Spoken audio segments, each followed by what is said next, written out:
ಮೈಸೂರು ನಮ್ಮ ನಾಡ ಹಬ್ಬ. ಈ ನಾಡ ಹಬ್ಬದಲ್ಲಿ ನಮ್ಮ ಕರ್ನಾಟಕ ರಾಜ್ಯದ ಘನತೆ ಗೌರವವನ್ನು ಹೆಚ್ಚಿಸುವಂತ ಒಂದು ಕ್ರೀಡೆ ಕಂಬಳ.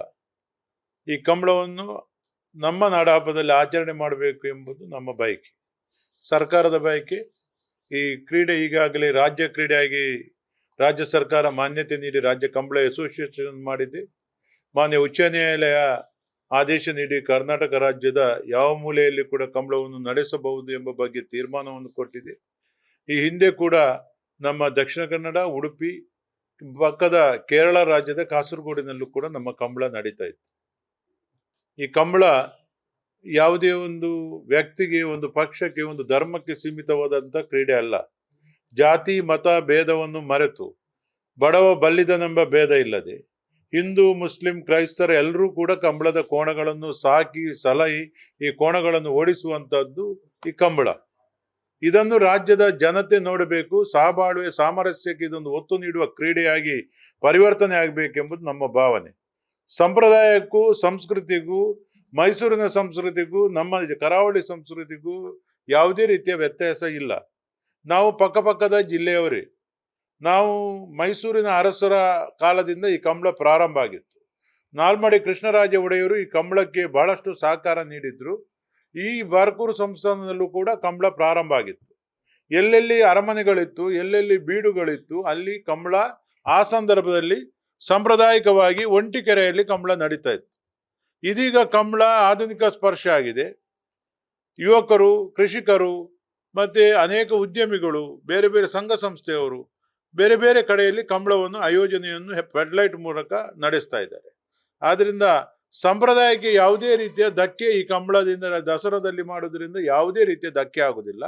ಮತ್ತೆ ಯಾರೋ ನಾವು ಟಿವಿ ಮಾಧ್ಯಮದಿಂದ ನೋಡಿದೆವು, ಕಂಬಳದಿಂದ ಕೆಳವರ್ಗದ ಸಮಾಜದವರಿಗೆ ಶೋಷಣೆ ಆಗ್ತದೆ ಅಂತ ಬಹಳ ತಪ್ಪು ಅಪಪ್ರಚಾರವನ್ನು ಮಾಡ್ತಾ ಇದ್ದಾರೆ. ಕಂಬಳ ಕೆಳವರ್ಗದವರ ಕ್ರೀಡೆ, ಇದು ರೈತರ ಕ್ರೀಡೆ. ಇದು ಕೆಳ ವರ್ಗದ ಜನ ಈ ಕಂಬಳವನ್ನು ಬಹಳಷ್ಟು ಪ್ರೀತಿ ಮಾಡ್ತಾರೆ. ಈ ಕಂಬಳದಲ್ಲಿ ಅವರು ಸಂಪೂರ್ಣವಾಗಿ ತೊಡಗಿಸ್ಕೊಳ್ತಾರೆ. ಎಲ್ಲೂ ಕೂಡ ಶೋಷಣೆ ಆಗ್ತಾ ಇಲ್ಲ, ಶೋಷಣೆಗೆ ಅವಕಾಶ ಕೂಡ ಇಲ್ಲ. ಅಧಿಕಾರಿಗಳಿದ್ದಾರೆ. ಸರ್ಕಾರದ ಕ್ರೀಡೆ ಇದು. ಕಂಬಳದ ಕೋಣಗಳು ಈ ಸಂತತಿ, ಈ ಕಂಬಳಗಳ ಮೂಲಕ ಮಾತ್ರ ಈ ಕೋಣಗಳನ್ನು ನೋಡ್ಲಿಕ್ಕೆ ಆಗ್ತದೆ ಹೊರತು ಮುಂದಿನ ಪೀಳಿಗೆಗೆ ಈ ಕೋಣಗಳನ್ನು ನೋಡ್ಲಿಕ್ಕೆ ಅವಕಾಶ ಇರುವುದಿಲ್ಲ. ಕಂಬಳದ ಕೋಣಗಳನ್ನು ಮಗುವಿಂದ ಜಾಸ್ತಿ ಅತ್ಯಂತ ಪ್ರೀತಿಯಿಂದ ನಾವೆಲ್ಲ ಸಾಕ್ತೇವೆ.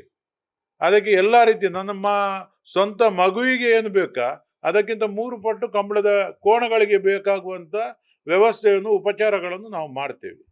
ವರ್ಷಕ್ಕೆ ಖಾಲಿ ಒಂದು 90 ದಿನ ಮಾತ್ರ ಕೋಣಗಳನ್ನು ಓಡಿಸುವಂತ ಅವಕಾಶ. 365 ದಿನಗಳಲ್ಲಿ 290 ದಿನ ಕೋಣಗಳನ್ನು ಸಾಕುವುದೇ ನಾವು. ಆದ್ರಿಂದ ಎಲ್ಲೂ ಕೂಡ ಶೋಷಣೆ ಆಗ್ತಾ ಇಲ್ಲ. ಪ್ರೀತಿಯಿಂದ ಸಾಕಿ ಕೋಣಗಳನ್ನು ಓಡಿಸ್ತೇವೆ. ತಮ್ಗೆಲ್ಲ ಗೊತ್ತಿದೆ, ಕಂಬಳ ಅಂತಾರಾಷ್ಟ್ರೀಯವಾದಂತ ಒಂದು ದೊಡ್ಡದಾದಂಥ ಒಂದು ಸಾಧನೆಯನ್ನು ಮಾಡಿದೆ. ಹುಸೇನ್ ಬೋಲ್ಟ್ ಅವರು ಯಾವ ರೀತಿ ಅಂತಾರಾಷ್ಟ್ರೀಯ ಕ್ರೀಡೆಯಲ್ಲಿ ಓಟದಲ್ಲಿ ಓಡ್ತಾರ, ಅದಕ್ಕಿಂತ 1 ಪಟ್ಟು ಜಾಸ್ತಿ ಓಡಿ ಕೋಣಗಳು ಮತ್ತು ಕೋಣ ಓಡಿಸುವವರು ಒಂದು ಇತಿಹಾಸವನ್ನು ಸೃಷ್ಟಿ ಮಾಡಿದ್ರೆ ಅದು ಕಂಬಳದಲ್ಲಿ. ಈ ಕ್ರೀಡೆ ದಸರಾದಲ್ಲಿ ನಡೆಸುವುದು ಯಾವುದಾದ್ರೂ ತಪ್ಪಿದೆಯಾ? ಪರಿಸರಕ್ಕೆ ಏನಾದರೂ ನಷ್ಟ ಇದೆಯಾ? ಅಲ್ಲ, ಇದು ಕಂಬಳಕ್ಕೆ ಏನಾದರೂ ವಿಪರೀತವಾದಂಥ ನೀರಿನ ವ್ಯವಸ್ಥೆಯನ್ನು ಬೇಡ, ಕಂಬಳಕ್ಕೆ ವಿಪರೀತ ವೆಚ್ಚ ಕೂಡ ಬೇಡ. ಕಂಬಳ ಅದ್ದೂರಿಯಾಗಿ ಕಂಬಳವನ್ನು ನಡೆಸುವಂಥದ್ದೇನಿಲ್ಲ. 2 ಕರೆಗಳನ್ನು ಮಾಡಿ ಕಂಬಳ ನಡೆಸುವಂಥದ್ದು. ಸರ್ಕಾರಕ್ಕೆ ವೆಚ್ಚ ಆದರೆ, ಅಲ್ಲಿ ಜನರಿಗೆ ಏನಾದರೂ ಅದು ವೆಚ್ಚ ಅಂತ ಕಂಡ್ರೆ, ಕಂಬಳಕ್ಕೆ ಅನೇಕ ದಾನಿಗಳು ಕಂಬಳವನ್ನು ನಾವು ಮಾಡಿಸ್ತೇವೆ, ನಮಗೆ ಅವಕಾಶ ಕೊಡಿ ಅಂತ ಕೇಳುವವರು ಅನೇಕ ಮಂದಿ ಇದ್ದಾರೆ. ಕಂಬಳದಿಂದ ಯಾವುದೇ ವ್ಯವಹಾರ ಇಲ್ಲ. ಕಂಬಳದ ಕೋಣದ ಯಜಮಾನರಿಗೆ, ಕಂಬಳದವರಿಗೆ ಯಾವುದೇ ಒಂದು ಆದಾಯ ಕಂಬಳದಿಂದ ನಡೆಯುವುದಿಲ್ಲ. ಖಾಲಿ ಕ್ರೀಡಾ ಮನೋಭಾವದಿಂದ ಕಂಬಳವನ್ನು ನಾವು ನಡೆಸ್ತೇವೆ. ಅದಕ್ಕೆ ಅವಕಾಶ ಮಾಡಿ ಸರ್ಕಾರ ಕೊಟ್ಟಿದೆ. ಮುಖ್ಯಮಂತ್ರಿಗಳಿಗೆ ವಿಶೇಷವಾಗಿ ನಾವು ಕಂಬಳ ಸಮಿತಿಯ ಪರವಾಗಿ ಅಭಿನಂದನೆಯನ್ನು ಸಲ್ಲಿಸ್ತೇವೆ. ವಿರೋಧಿಸುವವರು ಕಂಬಳದ ಬಗ್ಗೆ ಸಂಪೂರ್ಣವಾಗಿ ಆಳವಾಗಿ ತಿಳ್ಕೊಂಡಿಲ್ಲ ಅಂತ ಬಯಸ್ತೇವೆ.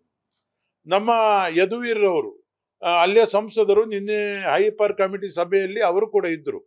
ಅವರು ಹೇಳಿದ ವಿಚಾರ ಏನು ಅಂತ ಹೇಳಿದ್ರೆ, ಅದು ಕರಾವಳಿಯ ಕ್ರೀಡೆ, ಅಲ್ಲಿ ಕರಾವಳಿಯ ಸಂಪ್ರದಾಯ ಸಂಸ್ಕೃತಿಯನ್ನು ಬಿಂಬಿಸಲಿ, ಅಲ್ಲೇ ಮಾಡಲಿ ಅಂತ ಹೇಳಿದ್ದಾರೆ ಅವರು. ಆದರೆ ಇದು ಕರಾವಳಿಯ ಮಾತ್ರ ಕ್ರೀಡೆ ಅಲ್ಲ, ಪಕ್ಕದ ಕಾಸರಗೋಡಿನಲ್ಲೂ ಈ ಕಂಬಳ ನಡೀತಾ ಇತ್ತು. ಈ ನಮ್ಮ ಬೆಂಗಳೂರಿನ ಅರಮನೆಯಲ್ಲಿ ಆ ತಾಯಿ ಅರಮನೆಯ ಅವರೇ ಆ ಕಂಬಳಕ್ಕೆ ಅವಕಾಶ ಮಾಡಿಕೊಟ್ಟಿದ್ದಾರೆ ಅರಸು ಮನೆತನದಿಂದ. ಅವತ್ತು ಕೂಡ ಇದೇ ವಿವಾದ ಇತ್ತು.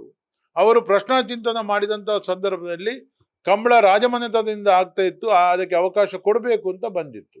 ಅಂದ್ರೆ ಆ ಅರಸು ಮನೆತನ ಕಂಬಳಕ್ಕೆ ಬಹಳ ರೀತಿಯ ಸಹಕಾರ ಮಾಡಿಕೊಂಡು ಬಂದಿದೆ. ಅದು ಒಂದು ಭಾಗ. ಇನ್ನೊಂದು, ಕೆಲವರು ಆ ಕಂಬಳದ ಬಗ್ಗೆ ಬೇರೆ ಬೇರೆ ರೀತಿಯ ವಿರೋಧವನ್ನು ಹೇಳ್ತಾ ಇದ್ದಾರೆ.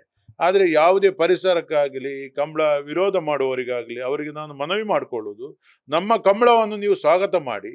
ನಾವು ನಿಮ್ಮ ಇಲ್ಲಿ ಮಂಗಳೂರು ದಸರಾ ಆಗುವಾಗ ಕುಸ್ತಿ, ಅದು ನಮ್ಮ ರಾಯಚೂರು, ಚಿತ್ರದುರ್ಗ, ಮಂಡ್ಯ, ಮೈಸೂರಲ್ಲಿ ನಡೆಯುವ ಕುಸ್ತಿಯನ್ನು ಮಂಗಳೂರಲ್ಲಿ ತಂದು ಮಾಡ್ತಾ ಇದ್ದೇವೆ. ಆ ಬೇರೆ ಬೇರೆ ಕರಗ ನೃತ್ಯ, ಶಿವಮೊಗ್ಗದ ಕಲೆಗಳನ್ನು ನಾವು ಮಾಡ್ತೇವೆ. ಈ ನಮ್ಮ ಒಂದು ಕ್ರೀಡೆಗೆ ಅವಕಾಶ ಮಾಡಿಕೊಡಿ, ಇದರಲ್ಲಿ ಯಾವುದೇ ತಪ್ಪಿಲ್ಲ. ಮತ್ತೆ ಇದು ಕಂಬಳ ವಿವಾದದ ಕೇಂದ್ರ ಬಿಂದು ಆಗಬಾರ್ದು. ಇದು ರಾಜ್ಯದ ಒಂದು ಸಾಹಸ ಕ್ರೀಡೆಯಾಗಿ ಪರಿವರ್ತನೆ ಆಗಬೇಕು, ವೀರ ಕ್ರೀಡೆ ಆಗಬೇಕು ಎಂಬುದೇ ನಮ್ಮ ಬಯಕೆ.